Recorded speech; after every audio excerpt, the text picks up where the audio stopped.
Sa kinabuhi, dili ta malipay kung maguwat lang ta sa hangin. Kinahanglan maningkamot, magpaningkamot para sa damgo nga atong gipangandoy.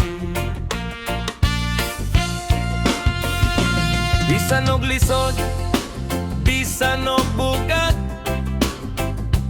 ayaw kunong, ayaw pagkatapulan.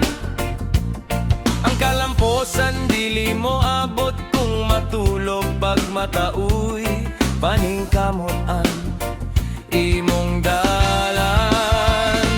Oh, oh, oh, padayon lang sa gihapon. Oh, oh, oh, motubuog mo dako. Ang tanang paningkamot anira mapuno sa grasya o sa bahande. Anira mo dagay-day. Oh, oh, oh, smile lang sa gihapon. Oh, oh, oh, malambo rataron. Basta positibo ug dili mo hunong ang atong kaugmaon. Sigurado nga hayag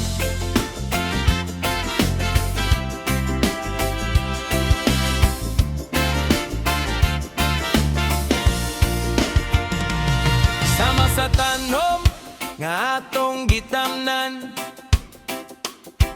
Kinahanglan daghanan ug ampingan. Dili man kini modako sa usa ka higayon.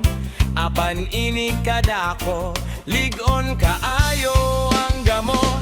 Busa ayaw kawala sa paglaom.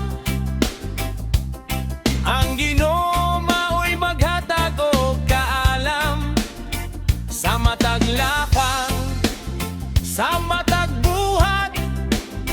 Ang kalamposan imo nang maangkon. Yeah, check it. Gikan sa gamay, padulong sa dako, gikan sa'yo na.